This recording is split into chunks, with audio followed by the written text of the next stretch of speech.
नमस्कार फ्रेंड्स, मी सुषमा. तर स्वागत आहे तुमचे Sushma Sharvari tasty food and ब्लॉग्समध्ये. तर आज आपण पाहणार आहोत मऊ लुसलुशीत असे उकडीचे मोदक व त्याचे सारण उकड कशी काढायची ते देखील यामध्ये सांगितले आहे. त्याचबरोबर आपण 2 साच्यांचा वापर करून मोदक कसे बनवायचे, त्याचबरोबर हाताने कळ्या कशा पाडायच्या हे सर्व यामध्ये सांगितले आहे. त्यामुळे व्हिडिओ तुम्ही शेवटपर्यंत नक्की पहा. तर व्हिडिओ पाहण्या अगोदर चॅनलवर आपल्या नवीन असाल तर चॅनलला लाईक, शेअर, सबस्क्राईब नक्की करा. चला तर व्हिडिओला सुरुवात करूया. सर्वप्रथम आपण गॅसवरती कढई तापण्यासाठी ठेवली आहे. तर ते कढई तापली आहे. आपण त्यामध्ये 1 टेबलस्पून तूप घालून घेऊया. तर हे तूप आता वितळवून घ्यायचे आहे. तर ते तूप वितळले आहे. आपण त्यामध्ये 1 टेबलस्पून खसखस घालून घेऊया. तर ते खसखस फुलली की आपण त्यामध्ये खोबरे घालून घेणार आहोत. तर जो हा मी कप दाखवत आहे या कपाने आपण 1.5 कप ओल्या नारळाचा चव घेतलेला आहे.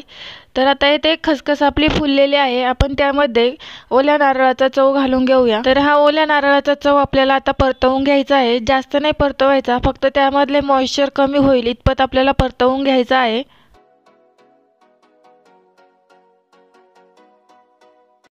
तर ते पहा, अशा पद्धतीने यामधील मॉइश्चर कमी झाले आहे. तर आता आपण यामध्ये गूळ घालून घेऊया. तर ते गुळाचे प्रमाण आपण 1.5 कप नारळाचा चव घेतला आहे, त्यासाठी 1/2 कप मी येथे गूळ घेतलेला आहे किसून. तर आता आपण हा गूळ यामध्ये घालून घेऊया. तर आता येथे गूळ आपण व्यवस्थित मिक्स करून घेऊया.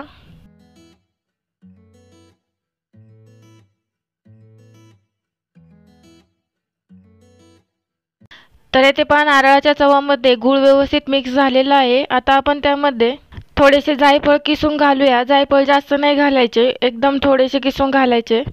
तर आता हे देखील आपण व्यवस्थित मिक्स करून घेऊया. जायफळ मिक्स केल्यानंतर आपण त्यामध्ये 1 टेबलस्पून विलायची पावडर घालणार आहोत. ती देखील व्यवस्थित मिक्स करून घ्यायची. तर येथे आपली विलायची पावडर मिक्स करून झाली आहे. तर येथे आपल्या अशा प्रकारे सारण देखील तयार आहे. आपण एका भांड्यामध्ये काढून घेऊया थंड होण्यासाठी. तर प्लेटमध्ये अशा पद्धतीने पसरवून ठेवायचे, जेणेकरून आपले सारण लवकर थंड होईल. तर आता आपण मोदकासाठी उकड बनवण्यासाठी घेऊया. तर येथे मी कढई घेतली आहे. त्यामध्ये आपण 1.5 कप पाणी घेणार आहोत. जो कप दाखवत आहे त्या कपाने 1.5 कप पाणी घ्यायचे. तर आता आपण गॅस लावून घेऊया आणि पाण्याला एक उकळी येऊन देऊया. तर येथे पहा, मी तुम्हाला जे दाखवत आहे सुहाना मोदक पीठ, तर हे पीठ मी मोदकाची पारी बनवण्यासाठी वापरले आहे. तर आता ह्यापासूनच आपण उकड काढून घेणार आहोत. जर तुमच्याकडे हे पीठ अवेलेबल नसेल तर किराणा स्टोअरमध्ये कुठलेही सुवासिक मोदक पीठ भेटते, त्यापासून तुम्ही मोदक बनवू शकता. तर येथे आपण 1.5 कप पाणी घेतले आहे, तर त्यासाठी 1.5 कप पीठ घेणार आहोत. तर ते मी एका भांड्यामध्ये काढून घेतले आहे, कारण पाण्याला उकळी आली की आपल्याला हे पटपट टाकून हलवावे लागते, नाहीतर त्याच्या गुठळ्या होऊ शकतात. तर ते पाण्याला उकळी आली आहे. आपण त्यामध्ये 1 टेबलस्पून तूप घातले आहे आणि थोडेसे मीठ घालूया चवीनुसार. आता येथे आपण जे पीठ घेतले आहे ते थोडे थोडे करून टाकायचे आणि एक साईडने आपण पळीने हलवून घ्यायचे. पटापट हलवून घ्यायचे आहे, नाहीतर त्याच्या गुठळ्या होतात. तर येथे आपले पीठ मिक्स करून झाले आहे. आता ह्यावरती आपण झाकण ठेवू 5 मिनिट लो फ्लेमवरती वाफवून घेऊया. तर येथे 5 मिनिट झाले आहे. आता गॅस बंद केलेला आहे. आता आपण त्यावरती हे झाकण तसेच ठेवून 5 मिनिट हे पीठ असेच मुरून देऊया. त्यानंतर आपण मळायला घेऊया. तर येथे 5 मिनिट झाले आहे. आता आपण हे एका मोठ्या भांड्यामध्ये काढून घेऊया. तर ही उकड थोडीशी गरम असतानाच आपल्याला मळून घ्यायची आहे, नाहीतर नंतर मळली जात नाही. तर येथे ही उकड जास्तच गरम आहे, तर मी ते पेल्याच्या साहाय्याने थोडीशी रगडून घेते, म्हणजे मऊ करून घेते. तोपर्यंत थोडीशी थंड होईल. त्यानंतर आपण हाताने मळून घेऊया. तर ते उकड थोडीशी कोमट आहे. आता आपण हाताने मळून घेऊया. तर ही उकड आपल्याला एकदम मऊसूत अशी मळून घ्यायची आहे. तुम्हाला लागलेच तर थोडेसे तुम्ही पाणी यामध्ये यूज करू शकता. मला 1-2 टेबलस्पून पाणी यामध्ये लागले आहे मळताना. तर आता अशा पद्धतीने आपण व्यवस्थित उकड ही मळून घेऊया. तर येथे पहा, आपली उकड मऊसूत अशी मळून झालेली आहे. आपण याला आता थोडेसे तूप लावून घेऊया. तर अशा पद्धतीने आपले मोदकाचे पीठ तयार आहे आणि सारण देखील थंड झाले आहे. तर आता आपण मोदक करायला घेऊया. तर त्यामधनं मी छोटासा गोळा घेत आहे आणि हातावरती अशा पद्धतीने रगडून घ्यायचा, जेणेकरून हे पीठ मऊ होईल व आपल्या मोदकाला क्रॅक जाणार नाही। तर मी दाखवत आहे त्याप्रमाणे त्या मोदकाची पारी बनवून घ्यायची। जर हाताला चिकटत असेल तर थोडेसे पीठ किंवा पाणी लावून घ्यायचे। तर इथे मी पीठ घेतले आहे थोडेसे। तर अशा पद्धतीने हातावर फिरून फिरून आपण पारी बनवून घ्यायची। जास्त जाडही नाही आणि जास्त पातळही नाही करायची। मी दाखवत आहे त्याप्रमाणे आपण त्या मीडियम साईजमध्ये पारी बनवून घेतली आहे। तर आता आपण ह्याला कळ्या कशा पाडायच्या ते मी दाखवते। तर अशा पद्धतीने तळहातावरती पारी पकडायची आणि अंगठा व त्या शेजारील दोन्ही बोटां मिळून अशा पद्धतीने कळ्या पाडून घ्यायच्या। तर ह्या कळ्या एकदम शेवटपासनं वरपर्यंत दाबून घ्यायच्या, जेणेकरून आपल्या मोदकाच्या कळ्या ज्यावेळेस आपण फिरवतो त्यावेळेस व्यवस्थित दिसतील। तर हे पहा, अशा पद्धतीने खालपासून वरपर्यंत मी कळ्या बनवून घेत आहे। तर अशाच पद्धतीने आपण सर्व कळ्या बनवून घेणार आहोत।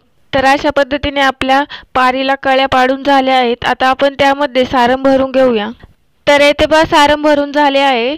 तर आता मी दाखवत आहे त्याप्रमाणे खालपासनं वरपर्यंत हा मोदक गोल गोल फिरवून त्याच्या कळ्या एकत्र घेऊन आपण ह्याला मोदकाचा आकार देऊन घेणार आहोत।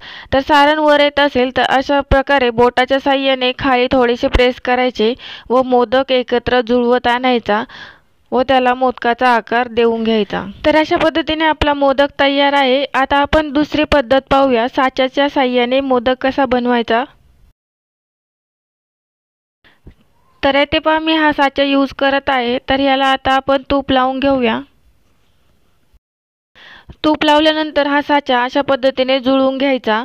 तर इथे पारीसाठी आपण जे कणिक बनवून घेतले आहे तर ते ह्यामध्ये आपण अशा पद्धतीने प्रेस करून घ्यायची। तर हाताला जर चिपकत असेल तर थोडेसे पाण्यामध्ये बोट बुडवायचे व अशा पद्धतीने खालपर्यंत प्रेस करून घ्यायचे व साईडने देखील प्रेस करायचे, जेणेकरून आपला मोदक सर्वकडनं व्यवस्थित बनेल आणि जाडसर होणार नाही, खाण्यासही व्यवस्थित लागेल। अशा पद्धतीने हे एकदम आतमध्ये प्रेस करून घ्यायचे। तर अशा पद्धतीने मोदकाची पारी आपली फिल करून झाली आहे। त्यामध्ये आपण सारण भरून घेऊया। तर इथे आपले सारण भरून झाले आहे। तर बॅक साइड आपल्याला कशी फिल करायची ते दाखवते। तर इथे अशा पद्धतीने थोडीशी पारी करून घ्यायची व ती त्यावरती प्रेस करून घ्यायची। तळहाताच्या साहाय्याने प्रेस केले की साईडचे पीठ आपोआप निघून येते। तर आता साच्याच्या बाहेरनं जे पीठ निघाले आहे ते अशा पद्धतीने काढून घ्यायचे। त्यानंतर साचा ओपन करून घ्यायचा। तर आता आपण येथे साच्याला तूप लावले होते, त्यामुळे अशा पद्धतीने आपला मोदक एकदम इझिली बाहेर निघतो। तर अशाच पद्धतीने आपण सर्व मोदक बनवून घेणार आहोत। त्याचबरोबर आपण अजून एक साच्याचा वापर केला आहे, तो देखील मी तुम्हाला दाखवते कशा पद्धतीने। सेम प्रोसेस आहे, परंतु तो थोडासा मोठ्या साईजचा आहे। तर तुम्ही तो देखील पाहून घ्या।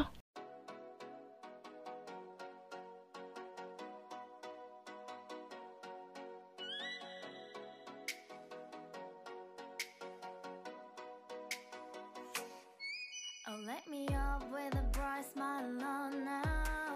Put me in the dark, so won't get lost now. To the moonlight, eyes you, Maria right now. You look into my eyes and felt a feeling that nothing got it feel like a slim night. Hey, come on closer. Now I'm waiting for you, but don't hurry, oh slowly. Oh yeah, the moon is around us. You look into my eyes, together feel so high. To make तर इथे पहा अशा पद्धतीने हा देखील मोदक तयार आहे। तर येथे साईडने जे पीठ आले आहे ते आपण हाताने काढून घेऊया। तर अशा पद्धतीने आपण सर्व मोदक बनवून घेणार आहोत। तर आता आपण मोदक उकडण्यासाठी घेऊया। तर येथे मी स्टीमरचा यूज करत आहे। स्टीमर नसेल तर तुम्ही टोपामध्ये पाणी ठेवून वरती जी वड्या उकडायची चाळण म्हणतात ती ठेवली तरी चालते। तर येथे मी स्टीमर ठेवला आहे गॅसवरती, त्यामध्ये 2 ग्लास पाणी घातले आहे। आता गॅस लावून घेतला आहे। तर येथे पाण्याला एक उकळी येऊन द्यायची। त्यानंतर स्टीमरचे वरचे भांडे ठेवायचे। तर येथे पाण्याला उकळी आली आहे, त्यावरती मी स्टीमरचे दुसरे भांडे ठेवले आहे। त्यामध्ये आपण थोडेसे तूप लावून घ्यायचे, जेणेकरून आपले मोदक खाली चिपकणार नाहीत। तर येथे आपल्या स्टीमरला तूप लावून झाले आहे। आता आपण त्यामध्ये जे मोदक बनवून घेतले आहे ते एक एक करून ठेवून घेऊया।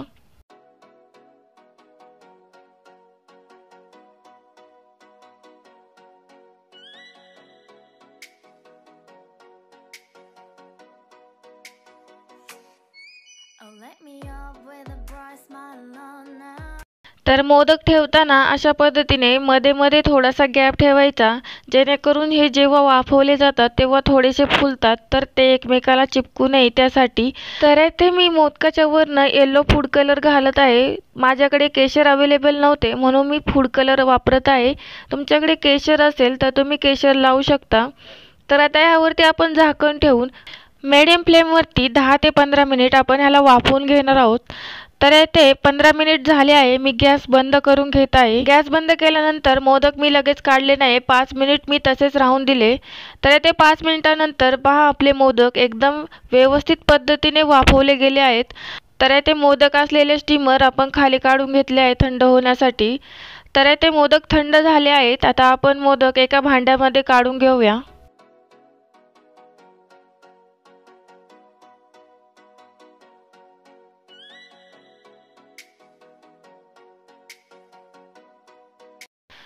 तर इथे पहा आपले सर्व मोदक साईडला काढून घेतले आहेत.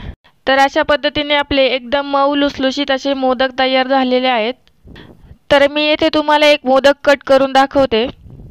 तर पहा किती सॉफ्ट असा मोदक तयार आहे. आपण त्यावरती आता थोडेसे तूप घालून घेऊया.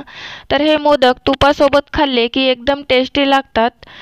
तर अशा पद्धतीने आपले मोदक तयार आहेत. तर फ्रेंड्स, तुम्हाला आजचा व्हिडिओ कसा वाटला मला कमेंट करून नक्की कळवा व असेच नवनवीन व्हिडिओज पाहण्यासाठी चॅनेलला लाईक, शेअर, सबस्क्राईब नक्की करा. व्हिडिओ पाहिल्याबद्दल धन्यवाद. भेटूया नेक्स्ट व्हिडिओमध्ये. तोपर्यंत बाय.